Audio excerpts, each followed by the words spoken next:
What's up guys, Game Wisdom here and welcome back to the wise side of YouTube. And chapter 5 of Deltarune is finally here and has been out for around 2 weeks, but I'm only now covering it because of my college exams.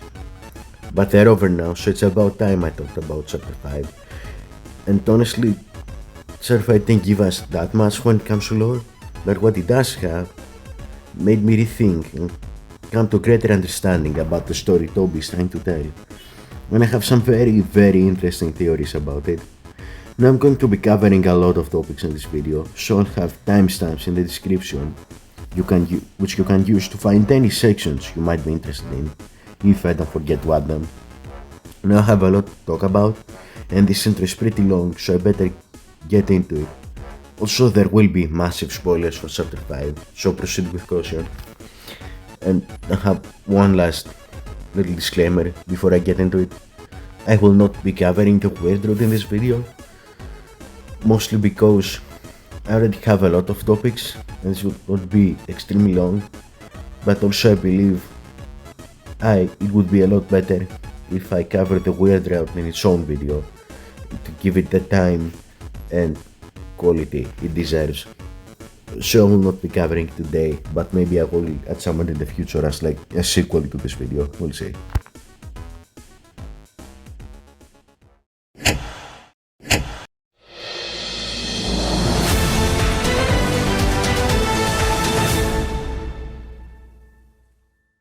Breaking news! Toby Fox just released a new patch for Deltarune with crazy new lore. Yes, Toby Fox released new lore while I was making this video, and it's interesting enough to talk about right now. What happened is that Toby released a new patch for Deltarune that mostly has bug fixes, but also some new super secret dialogue with Pink. In order to see this dialogue, you have to beat the chapter secret boss, Pink, collect the chapter secret egg, and do the secret friend interaction in the platforming section. If you do all that and go to Pink's shop in the cliffs, you'll have this interaction with her. Suddenly, the shopkeeper's body took your hand and talked in a low voice only you could hear. Chris, is your hand okay? It looks like you got a cat bite, new. Cats can be nasty creatures, can't they, new? I once met someone who really liked cats, new. They like cats so much they owned a whole hunting bag of them, new. Of course, cats are fickle creatures, but they were very good at finding protein. Chris, if you have any protein, you must keep it hidden and never let anyone see it. The cats are not too smart, but once they find a target, they never stop chasing it until they get bored. And until they find you, they bite very hard. Some people would do anything to get away from them, even change their appearance or go into hiding. Oh, Chris, it's terrible, new. It's terrible. Please be careful, Chris. Promise. Ha! Why am I trembling? Was my body saying something? Hey, don't have any conversations without me. Communication is key, right, buddy? Buddy! This dialogue is very interesting. Very interesting even. Now, it is pretty vague, but I have a good theory about what it means. This dialogue is definitely talking about Tima's friend, aka the closest thing we have to a Deltarune cryptid. According to Pink's body, friend seems to be many different cats that hunt down protein until they get bored. But they are also controlled by a mysterious someone, who is probably Gaster, and honestly, the idea of Gaster commanding an army of friends like a Pokemon trainer is really funny to me. But I think this idea is the last puzzle piece I need to figure out what Friend's role in the story is. Basically, Friend is an army of cat creatures sent by Gaster to chase down some sort of protein.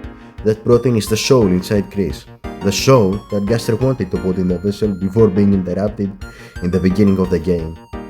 I believe this story will be addressed at some point, probably in chapter 7, where we will have to fight Friend in their combined endogamy form from the beginning of chapter 3. I don't think this battle will be fought unless you have the eggs, for a few reasons.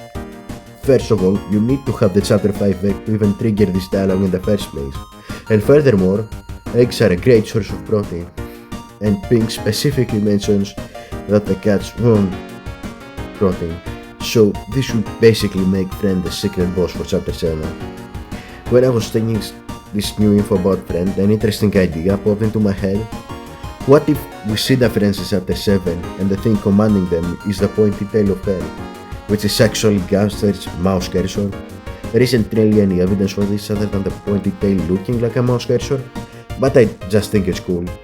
Finally, Pink also mentions someone who changed their appearance and went into hiding to escape the friends. I don't really have a good answer as to who this is referring to. This could be it, but I'm not really sure. I'm just a YouTuber Lamau, I don't know everything. This is all I wanted to say about the new dialogue and lore, so we'll now return to our scheduled programming. Around 8 months ago, I released a video talking about the Knight and what their true identity might be, and it's my most viewed theory video to this day. In that video I concluded that Desk was the Knight, but recently I've grown disillusioned with that idea. When I made that video, chapters 3 and 4 were pretty new and Death Knight was very popular in the fandom, but after thinking about it more and playing chapter 5 and reading the new lore, I no longer think Death Knight makes sense. The main evidence against Death Knight in chapter 5 is as Gus knows, as they say that there was a dark fountain at some point before the events of the game. Based on the way it said, this fountain was opened many years before the game, most likely when Death was a little kid. And it's confirmed that this fountain was opened by the same Knight that opened the Cyberworld Dark Fountain, which means that Death can't be the Knight unless he was opening dark fountains when she was a little kid, which I find highly unlikely. So who is the Knight then? Well, that's something I've been thinking about a lot lately, and I don't have a concrete answer, but I do have a theory. Basically, the person I think is most likely to be the Knight is Carol. I don't have a smoking gun, but all the other possible Knight candidates don't really hold up to scrutiny, so she wins through the process of elimination. I'll briefly address the most prevalent ones. First of all, Rudy Knight. Kinda hard to be the Knight when Rudy is most likely dead. Well, technically we don't know if he's dead, but Carol does tell Noel he fell down at a festival, which as any true Undertale fan would know is what happens to monsters right before they die. Or she could be saying that he literally fell down from the ladder he was on top of hanging the lights for the festival. I don't think Toby would use specific terminology like this for no reason, but I wouldn't be against the other interpretation. However, interpreting it the Undertale way is actually supported by the weird route, where Rudy is just kinda sitting down by the ladder and not doing much, which is actually how falling down is described in Undertale. Falling down tangent aside, Rudy Knight doesn't have any real evidence. Most of the arguments Rudy Knight authors make is that the Knight has certain moments that could be interpreted as them being ill, but like, come on. Doesn't that seem a bit, I don't know, circumstantial? And I want to mention this argument in specific because it's so stupid. For some reason, Rudy Knight theorists say that the Knight is briefly kneeling in the end of chapter 5 because Rudy fell down from the ladder and got injured. But that's like objectively false. The Knight is kneeling down because they literally crashed into a hole like 2 seconds ago. And this logic falls off the window even more when the Knight goes back to normal like 5 seconds later to have their epic anime fight with Flowery. The main reason I don't like Rudy Knight is because having Rudy as the Knight doesn't really accomplish anything for the story, except for having this gacha moment where the Knight isn't who we expected them to be. If this sounds familiar, it's because the exact same thing I said in my Big Knight video about Papyrus Knight. And while I don't think Rudy Knight is as bad of a theory as Papyrus Knight, it ain't much better. Hell, Rudy Knight got even worse after chapter 5 because we now know that the Knight has been opening dark fountain since before Death disappeared, so he has no motivation for being the Knight. Making him the Knight would mean the game would have to come to a complete screeching halt to explain how Rudy could be the Knight and explain all the ridiculous stunts he will have to pull, not only to frequently leave the hospital without anyone noticing, but also to somehow carry Undyne and Asgore to the shelter while he is sick and possibly dying, and then being much more strong than him.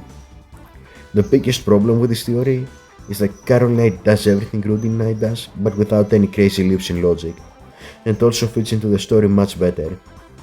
Having Carol as the Knight would perfectly fit into Noel's story.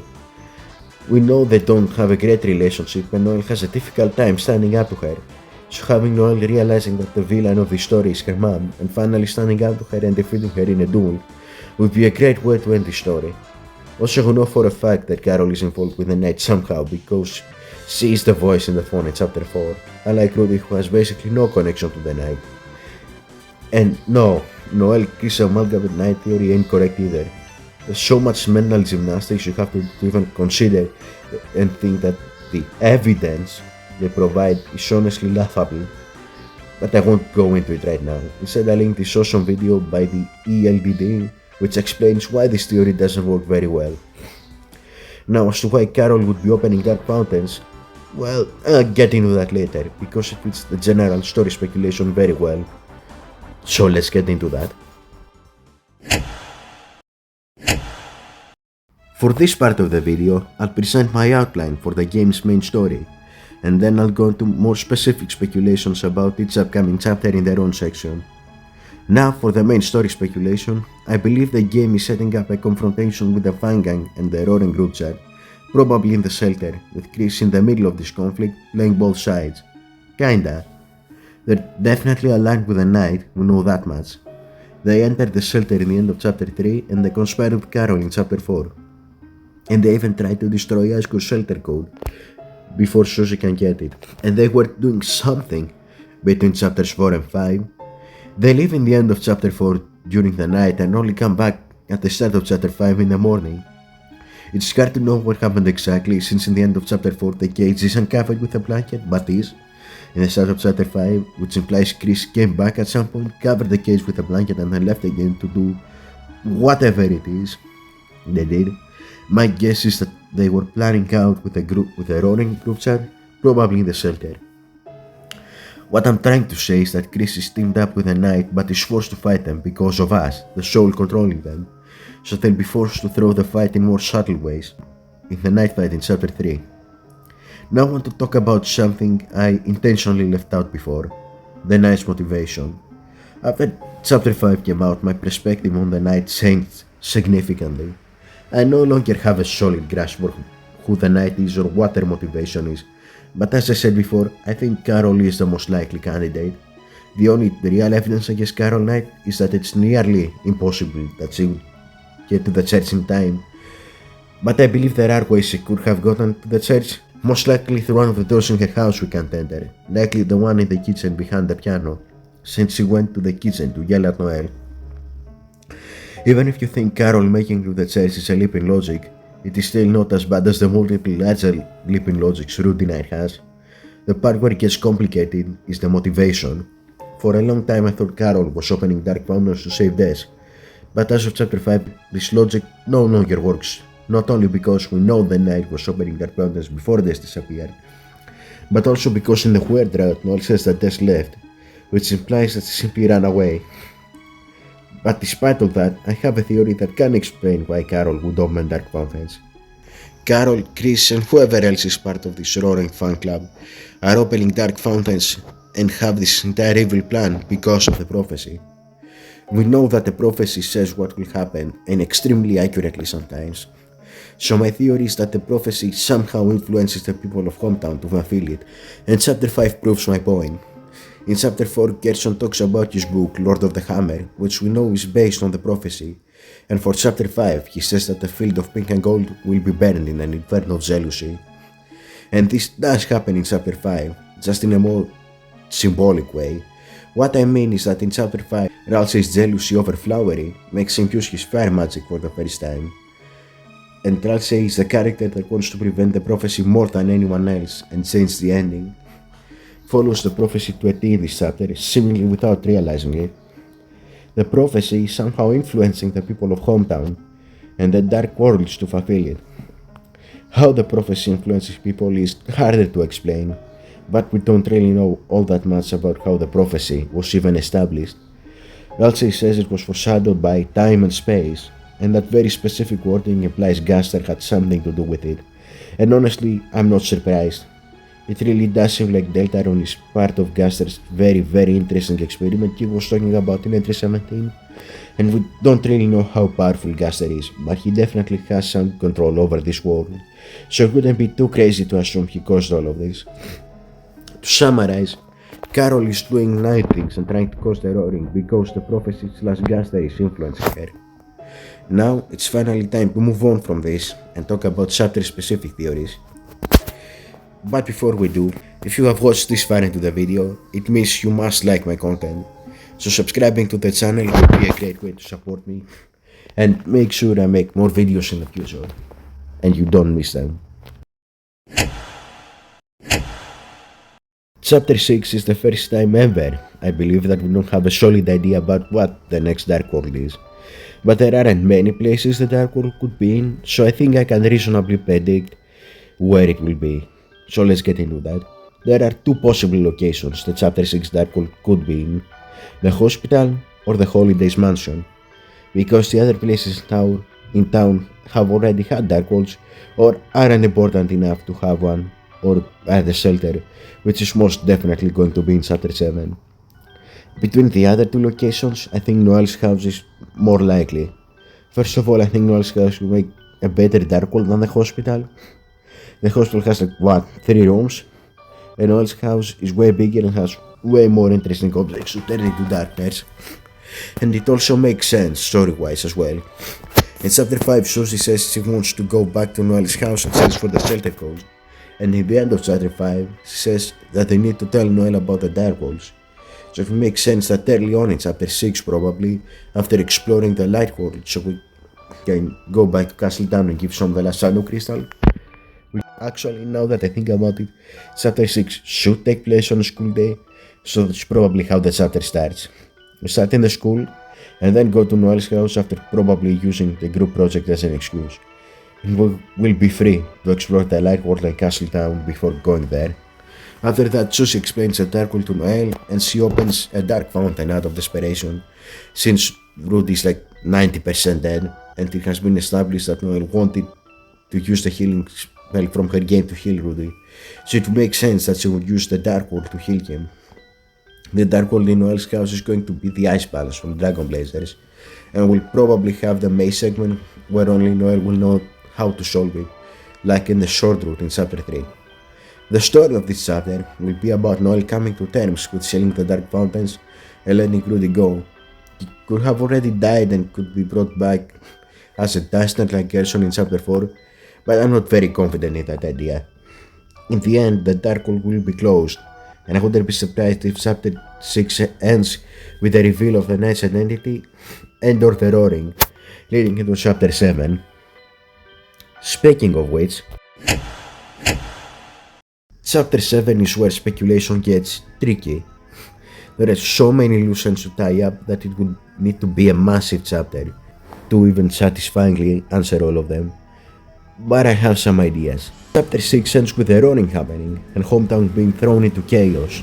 In Chapter 7, Carol tells the residents of Hometown to hide in the shelter, since it's meant to protect the people from natural disasters. But as Alfie said, whatever is in there will be worse. I assume the shelter at Dark World will probably be something similar to the True Lab from Undertale, and it will serve as a way to explain the Knight and their motives. I believe we will leave the shelter relatively early into the chapter and will spend most of our time in the destroyed Light World fighting Titans. Along the way, we will visit Castletown at some point to have an emotional goodbye with our Darknet friends, who will turn into stone because of the roaring. The chapter will culminate with the final tragedy of the prophecy coming to fruition. I don't know what it is for sure, but Chapter 5 has been hinting that the Castletown Dark Fountain will be sealed at some point, and Susie will have to deal with that reality. I'll be honest, I'm not very confident about this part of the video. Chapter 7 has so much story to tell and so many plotlines to resolve that I couldn't possibly predict it.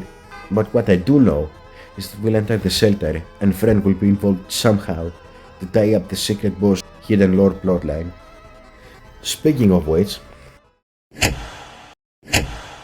recently I made a video trying to predict future secret bosses in Deltarune.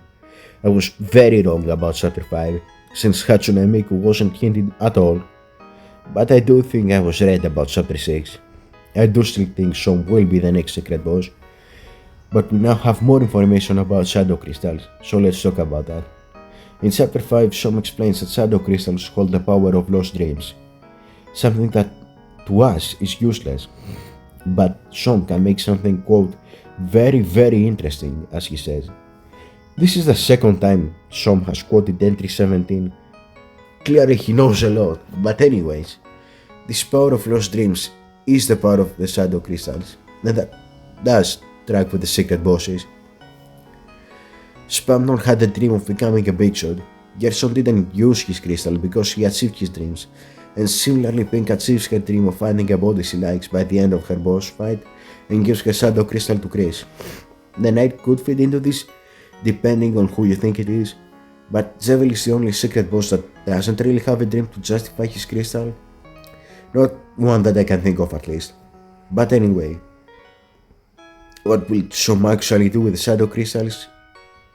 I still don't think it will be the pure crystal, since the only way to get any use out of it is to do an aborted weird route, since you need the Thundering to craft a twisted sword, and Chapter 5's weird route skips Chapter 6, so you can't get the Thorning in an actual weird route playthrough, and I don't think Topic would make the shadow crystals useless for like 95% of players.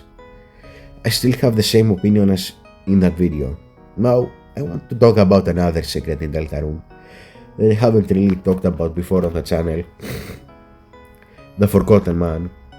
It seems that he is Chris's therapist, mostly confirmed that through the Chapter 4 egg room, that implies Chris used art therapy to recover from some traumatic event that involved him killing someone. But now with the new Pink dialogue, it seems he has something to do with Friend, since getting the Chapter 5 egg is required to see this dialogue. Also, if you get the Chapter 5 egg before fighting Yellow, it will appear as evidence, and its description saying, you'll know what it's evidence for when it happens. My theory is that this has something to do with the demon Katy and Chris apparently summoned. For those who don't know, it's said a few times in Deltarune that Chris and Katy tried to summon a demon, but Katy got scared and left mid-ritual. We don't know if that succeeded, but my theory is that it worked and Chris summoned a friend, who then went on to kill someone, probably Des, and Chris and Katy used an egg for the ritual, since Friend wants protein and eggs are great source of protein. I'm not really sure why Gaster would consider the eggs an issue with this logic, but I'm just a human. I am not perfect.